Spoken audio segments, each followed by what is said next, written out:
Hello friends, welcome to Sumit की पाठशाला। Placement preparation questions की सीरीज़ में आज हमारा 23rd लेक्चर है। आज के जो हमारे 5 क्वेश्चंस होंगे वो बेस्ड होंगे ऑपरेटर के कॉन्सेप्ट पे। ऑपरेटर्स एक बहुत ही इंपॉर्टेंट टॉपिक है। बहुत सारे एमसीक्यू क्वेश्चंस को सॉल्व करने के लिए आपको ऑपरेटर्स का नॉलेज होना चाहिए। तो आज के 5 क्वेश्चंस के थ्रू आप अंडरस्टैंड कर सकते हैं कि किस ऑपरेटर को हम कैसे यूज़ कर सकते हैं क्वेश्चन सॉल्व करने के लिए। आज का हमारा फर्स्ट क्वेश्चन है।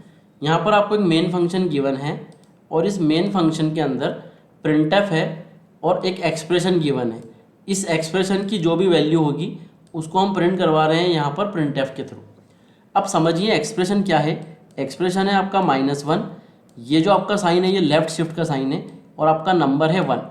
इसका मतलब ये है कि -1 एक हमारा नंबर है, उसको हमें लेफ्ट शिफ्ट करना है 1 से और उसके बाद जो हमारा आंसर होगा उसको हम प्रिंट करने वाले हैं प्रिंटफ की हेल्प से। अब एक इम्पॉर्टेंट पॉइंट जो यहाँ पर आपको समझना है वो ये कि -1 जो है ये एक नेगेटिव नंबर है और जो नेगेटिव नंबर्स होते हैं वो मेमोरी के अंदर टूज कॉम्प्लीमेंट के फॉर्म में स्टोर होते हैं। तो हम क्या करेंगे, सबसे पहले ये अंडरस्टैंड करेंगे कि जो -1 है वो किस तरीके से स्टोर होगा। तो -1 से पहले मैं क्या करूँगा, 1 का बाइनरी निकालूंगा। सपोज कि मेरा जो इंटीजर है उसकी साइज़ है 32 बिट यानी कि 4 बाइट। तो जो मेरा 1 है 1 का बाइनरी क्या होगा, तो 1 का बाइनरी आपका होगा 31 टाइम्स आपके 0 होंगे। मैं कुछ number of zero he mark कर रहा हूँ यहाँ पे और लास्ट में आपका 1 होगा। अब चूंकि नंबर है नेगेटिव और ये टूज कॉम्प्लीमेंट के फॉर्म में स्टोर होगा तो ये जो हमारा 1 का बाइनरी है इसको आपको टूज कॉम्प्लीमेंट में कन्वर्ट करना पड़ेगा, उसके बाद जाके ये स्टोर होगा। तो टूज कॉम्प्लीमेंट निकालने के लिए सबसे पहले हम निकालते हैं वंस कॉम्प्लीमेंट। तो इसका वंस कॉम्प्लीमेंट क्या होगा, जितने भी 0 हैं वो सारे 1 हो जाएंगे और जो लास्ट वाला 1 है वो 0 हो जाएगा। वंस कॉम्प्लीमेंट निकालने के बाद हमें उसमें 1 ऐड करना पड़ता है, उसके बाद जो रिजल्ट मिलेगा वो आपका टूज कॉम्प्लीमेंट होगा। इसका मतलब ये हुआ कि टूज कॉम्प्लीमेंट के अंदर जितनी भी आपके बिट्स हैं, टोटल 32 बिट्स हैं, वो सारी की सारी बिट्स क्या होंगी, 1 होगी। यहाँ पर आप एक शॉर्ट ट्रिक ये भी याद कर सकते हैं कि जो आपका -1 है उसको जब भी आप रिप्रेजेंट करोगे तो चाहे वो 8 बिट में रिप्रेजेंट करो, 16 बिट में या फिर 32 बिट्स में, हमेशा सारी बिट्स क्या होंगी, 1 ही होंगी। ये तो हो गया हमारा कि -1 कैसे स्टोर होने वाला है, ऑल 32 बिट्स विल बी 1। अब हमें क्या करना है, उसको लेफ्ट शिफ्ट करना है 1 से।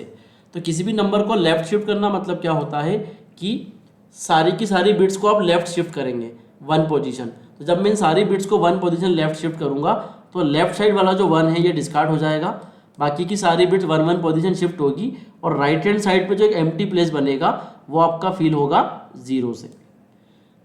तो राइट हैंड साइड वाले एम्प्टी प्लेस को मैंने फिल कर दिया 0 से। अब आपका फाइनल जो बाइनरी नंबर बना वो 31 टाइम्स 1 और देन उसके बाद फिर क्या बना, 0 बना। तो ये जो आपका नंबर है इसको अब हमें प्रिंट करना है। लेकिन इंपॉर्टेंट बात यहाँ पर जो है वो ये है कि जब आप नंबर को प्रिंट करने वाले हो तो आप ध्यान से देखेंगे कि यहाँ पर मॉडिफायर के प्लेस पे क्या लिखा हुआ है, %x लिखा हुआ है। प्रिंटफ के अंदर जो हम ये %x लिख रहे हैं इसका मतलब ये है कि हमें जो आउटपुट चाहिए वो डेसिमल के फॉर्म में चाहिए। %x आपका डिनोट करता है हेक्साडेसिमल को, सॉरी मैंने डेसिमल बोल दिया, हेक्साडेसिमल को डिनोट करता है। तो यहाँ पर हमारा जो आउटपुट है वो हमें चाहिए हेक्साडेसिमल के फॉर्म में। तो ये जो बाइनरी में आपको आंसर मिला है, जब आप इसको हेक्साडेसिमल में कन्वर्ट करेंगे तो ये आपका नंबर कन्वर्ट होने के बाद बनेगा 7 टाइम्स f और उसके बाद में आपका आ जाएगा e। अब हम इसका आउटपुट चेक कर लेते हैं, 7 टाइम्स f और देन उसके बाद में क्या आ जाएगा, e आ जाएगा।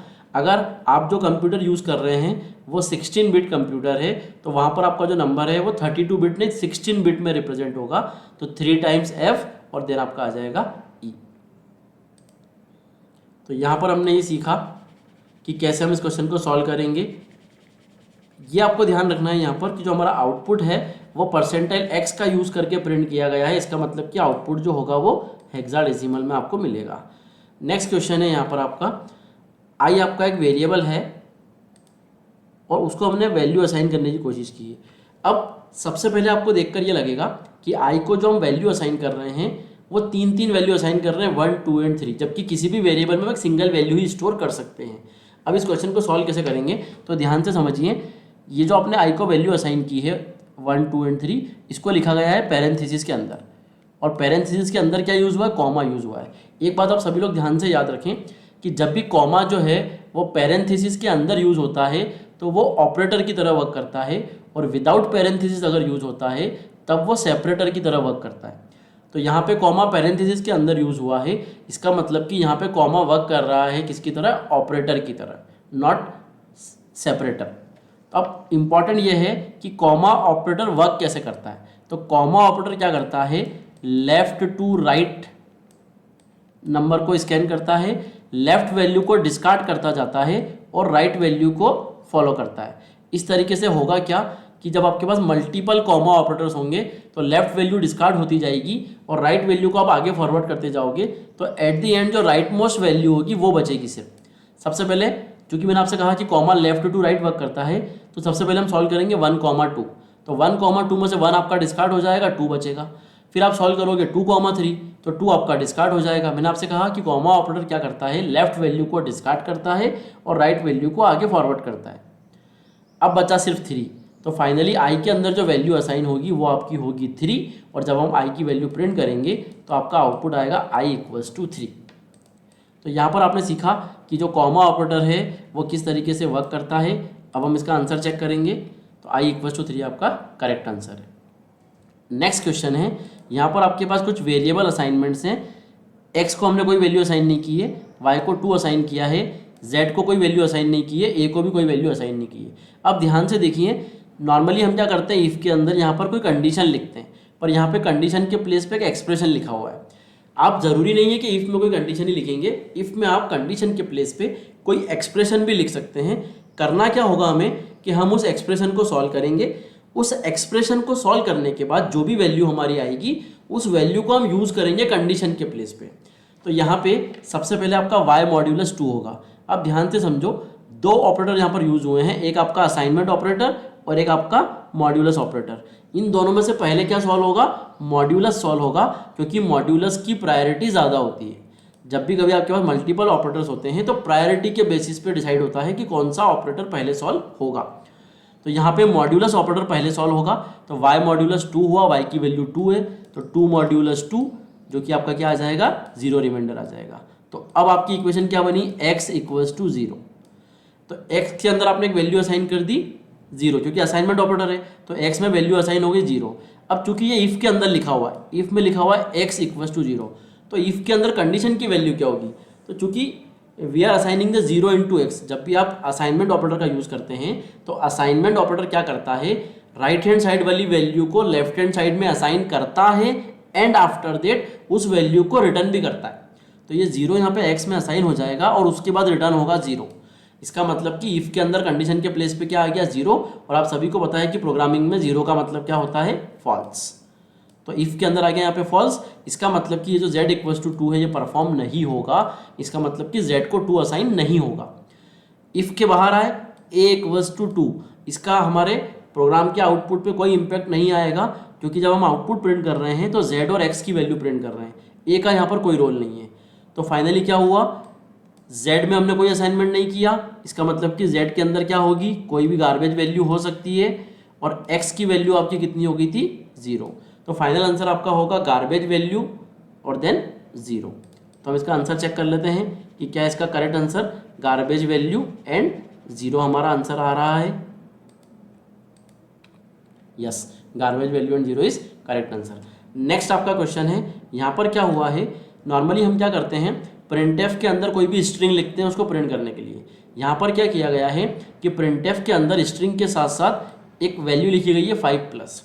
होता क्या है, प्रिंटफ के अंदर आप डबल कोट्स में जो भी लिखते हो वो वैल्यू क्या करती है, सबसे फर्स्ट वाले कैरेक्टर के एड्रेस को रिटर्न करती है। तो यहाँ पर होगा क्या, ये जो सुमित जैन है ये वाली स्ट्रिंग क्या करेगी, एस के एड्रेस को रिटर्न करेगी। तो आपके पास क्या रिटर्न आया, एस का एड्रेस। अब आपकी इक्वेशन क्या बनी, 5+ एड्रेस। एक बात को समझिए, चाहे मैं x+2 करूँ या 2+x, बात एक ही है। तो मैं 5+ एड्रेस लिखूँ या फिर एड्रेस +5, बात एक ही है। तो एड्रेस +5। अब आप सभी समझते हैं कि एड्रेस मतलब क्या है, आपका पॉइंटर। पॉइंटर में किसी वैल्यू को प्लस करना, इसका मतलब क्या होता है कि अभी पॉइंटर जहाँ पर भी है वहाँ से उसको फर्स्ट पोजीशन आगे की तरफ शिफ्ट करना। तो पॉइंटर मेरा कहाँ पे पॉइंट कर रहा है, एस पे। यहाँ से इसको मैं 5 पोजीशन अगर शिफ्ट करूँगा तो 1 2 3 4 5, तो अब आपका पॉइंटर कहाँ पे आ जाएगा, जे के ऊपर। तो प्रिंटफ क्या करेगा, किस स्ट्रिंग को प्रिंट करेगा, जहाँ से जे आपका पॉइंट कर रहा है। तो आपका जो आउटपुट होगा वो क्या होगा, JAIN। तो यहाँ पे चूंकि मैंने एड्रेस को 5 पोजीशन शिफ्ट कर दिया है तो सुमित जैन कंप्लीटली प्रिंट नहीं होगा, इसका जो आउटपुट होगा वो प्रिंट होगा सिर्फ जैन। तो एक बात ध्यान रखना, किसी भी पॉइंटर के अंदर आप कोई भी अरिथमेटिक ऑपरेशन परफॉर्म कर सकते हैं, जैसे कि एडिशन या सब्ट्रैक्शन, हाँ, लेकिन मल्टीप्लिकेशन और डिवीजन आप कभी भी नहीं कर सकते हैं। तो इसका करेक्ट आंसर हम चेक कर लेते हैं। करेक्ट आंसर आपका क्या होने वाला है, जैन। आज का हमारा लास्ट क्वेश्चन, यहाँ पर हमने क्या किया है, आई की वैल्यू 3 असाइन की है, उसके बाद एक एक्सप्रेशन लिखा गया प्रिंटफ के अंदर। मैंने आपको बताया था कि प्रिंटफ में वैल्यू के प्लेस पे आप कोई एक्सप्रेशन भी मेंशन कर सकते हैं। होता क्या है, पहले वो एक्सप्रेशन सॉल्व होगा, उसकी जो भी वैल्यू होगी वो प्रिंटफ के थ्रू क्या हो जाएगी, प्रिंट हो जाएगी। अब यहाँ पे जो ब्रैकेट होते हैं उसकी प्रायोरिटी सबसे ज़्यादा होती है। तो सबसे पहले आपका सॉल्व होगा प्लस प्लस आई। प्लस प्लस क्या है आपका, प्री इंक्रीमेंट, मतलब कि पहले वैल्यू इंक्रीमेंट होगी। तो आई की इनिशियल वैल्यू कितनी थी, 3, तो प्लस प्लस आई से वैल्यू कितनी हो जाएगी, 4। अब यहाँ पे आपका आ चुका है 4 और उसके बाहर लिखा हुआ है प्लस प्लस। यहाँ पर हो क्या रहा है, ये है आपका पोस्ट इंक्रीमेंट, लेकिन ये पोस्ट इंक्रीमेंट आपने किसके ऊपर लगाया है, 4 के ऊपर। 4 क्या है, एक वैल्यू है। एक बात आप सभी को पता होनी चाहिए कि इंक्रीमेंट और डिक्रीमेंट ऑपरेटर जो है वो हमेशा लगाया जाता है वेरिएबल के ऊपर, या फिर और टेक्निकली कहूँ मैं तो एल वैल्यू के ऊपर लगाया जाता है। लेकिन यहाँ पर आपने प्लस प्लस जो आपका इंक्रीमेंट ऑपरेटर है उसको आप लगाने के लिए ट्राई कर रहे हो किसके ऊपर, 4 के ऊपर, जो कि वेरिएबल नहीं है, कोई वैल्यू है, और इसको क्या बोल सकते हैं हम, आर वैल्यू। तो लॉजिकली इंक्रीमेंट या डिक्रीमेंट ऑपरेटर एल वैल्यू के ऊपर अप्लाई होता है, यानी कि वेरिएबल पे अप्लाई होता है, किसी कांस्टेंट पे अप्लाई नहीं होता है। और 4 क्या है आपका, एक कांस्टेंट है। तो आप कांस्टेंट के ऊपर इंक्रीमेंट ऑपरेटर अप्लाई करने की कोशिश कर रहे हो, इसलिए यहाँ पर क्या होगी, एरर होगी। तो इस क्वेश्चन का हमारा करेक्ट आउटपुट होगा कंपाइलेशन एरर। तो हम इसका आंसर चेक कर लेते हैं, कंपाइलेशन एरर। तो यहाँ पर आज मैंने आपको 5 क्वेश्चंस बताया रिलेटेड टू ऑपरेटर्स। आगे भी मैं आपके लिए इसी तरह के और क्वेश्चंस लाता रहूँगा। आपको कोई भी क्वेरी है, कोई डाउट है तो आप मुझे कमेंट बॉक्स में लिख सकते हैं। अगर आपको ये वीडियो पसंद आया है तो इस वीडियो को लाइक करें और चैनल को सब्सक्राइब करें और बेल आइकन जरूर प्रेस करें, ताकि मैं आपके लिए आगे भी इसी तरह के और वीडियोज़ लेकर आता रहूँ। Thank you friends.